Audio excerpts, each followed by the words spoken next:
Shalom, que Dieu vous bénisse, que sa grâce demeure sur vous. Nous sommes à Anagkazo du mardi. Mon nom est Ange Josaphat et l'Esprit de Dieu nous fera beaucoup de bien. J'aimerais débuter sur un séminaire très fort ce mardi sur les lois de la prière. Excellent enfant de Dieu, lorsqu'on parle de loi, on fait allusion à des principes établis par une institution ou encore par un État. Et dans notre cas précis ici, on fait allusion à des lois établies par Dieu lui-même. Amen. D'où le fait que j'aimerais parler ce matin sur les lois de la prière. Il faut que vous puissiez comprendre qu'il y a plusieurs lois qui sont attachées à la prière. Il y a plusieurs lois qui sont attachées à la prière, qui font en sorte que lorsque ces personnes respectent ces lois qui sont attachées à la prière, peuvent entrer dans l'exaucement. La Bible nous dit clairement que vous priez, vous ne recevez pas l'exaucement. Pourquoi? Parce que vous priez mal. En d'autres termes, les lois qui sont rattachées à la prière, nous ne les connaissons pas. Alléluia. Voilà pourquoi à Anagkazo de ce mardi, l'Esprit de Dieu nous enseignera sur les lois de la prière. Et je crois fermement que ces lois-là te permettront de pouvoir passer à un autre niveau par la puissance du nom de Jésus-Christ. J'aimerais que tu puisses inviter le maximum de personnes, que tu puisses partager,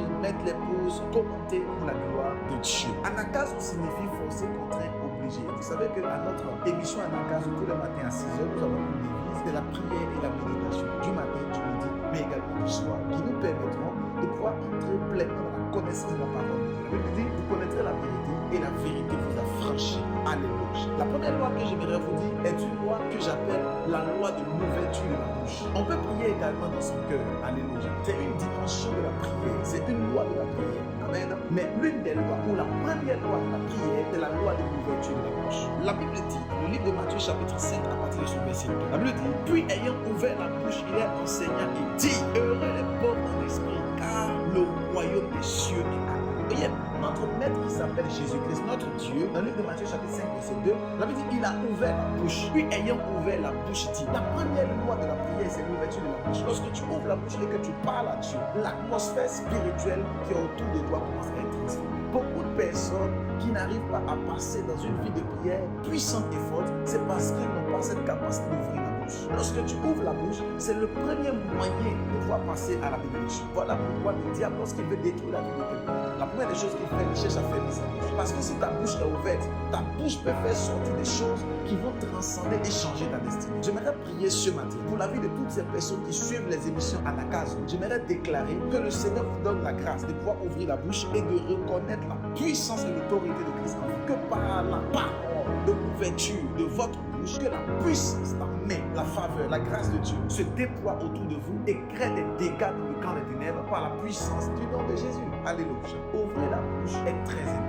Imagine-toi, tu vas au supermarché et tu veux prendre certains articles au supermarché. Et de plus que tu n'ouvres pas la bouche, comment feras-tu pour parler avec les personnes qui sont en face de toi et leur dire que tu veux suivre? Sauf si tu te fais accompagner ou sauf si tu parles avec des gestes. Alléluia. Imagine quelqu'un qui est manchot et qui arrive quelque part, qui ne sait même pas parler, qui ne peut pas parler parce qu'il ne le veut pas. Et il se dit en lui-même, tu lui donneras tel ou tel article. Il ne peut pas prendre ces articles, mais dès lors qu'il va commencer à ouvrir la bouche, dès lors qu'il va commencer à communiquer d'une certaine manière, on pourra l'aider. Excellent enfant de Dieu, beaucoup de personnes veulent communiquer avec Dieu sans ouvrir la bouche. Tu ne peux pas vouloir communiquer avec Dieu en commençant à ne pas ouvrir la bouche. Tu dois ouvrir la bouche, la loi de l'ouverture. Matthieu chapitre 5 verset 2, il dit, puis ayant ouvert la bouche. Parce que Jésus s'est rendu compte que s'il n'ouvre pas la bouche, il ne peut pas enseigner, il ne peut pas divulguer. Imaginez-vous un professeur de français, un professeur de mathématiques arrive dans une classe et il n'ouvre pas la bouche et il veut faire comprendre ta leçon à ses élèves ou même aux personnes qui sont en face de lui. Ça sera très difficile de pouvoir communiquer ce qu'il veut donner s'il n'ouvre pas la bouche. Excellent enfant de Dieu, c'est difficile que tu puisses passer à un autre niveau dans ta vie tant que tu n'ouvres pas la bouche. La première loi de la prière, c'est l'ouverture de la bouche. Voilà pourquoi Jésus-Christ a dit clairement, puis Dieu dit, puis ayant ouvert la bouche, Dieu parle. Dans le livre de Matthieu chapitre 5 verset 2, Dieu était obligé d'ouvrir la bouche pour parler, pour enseigner, pour prier. Je déclare sur la vie de quelqu'un qui m'entend ce matin, que l'Éternel te fasse la grâce d'ouvrir la bouche et que tes paroles qui sortiront de ta bouche puissent transcender tous les domaines de ta vie par la puissance de Jésus-Christ. J'aimerais prier pour toi que l'Éternel fasse de toi une source de bénédiction, une source de grâce et une source d'élévation au nom glorieux, mais aussi au nom puissant de Jésus-Christ. Amen. Je prie pour la vie de quelqu'un qui n'arrivait pas à pouvoir ouvrir la bouche pendant que tu mets la main sur ta tête. Que l'Éternel te fasse la grâce et que tu puisses passer des heures, des jours dans la présence de Dieu en ouvrant la bouche. Que tu puisses passer des heures et des temps en prière afin de parler au roi des rois, au nom de Jésus-Christ. Ta vie de prière soit transcendée au nom de Jésus. Amen. Je vous invite à faire l'expansion de cette prière, à faire l'expansion de cette émission. On se retrouve demain à partir de 6h00. Dieu vous bénisse et à demain mercredi.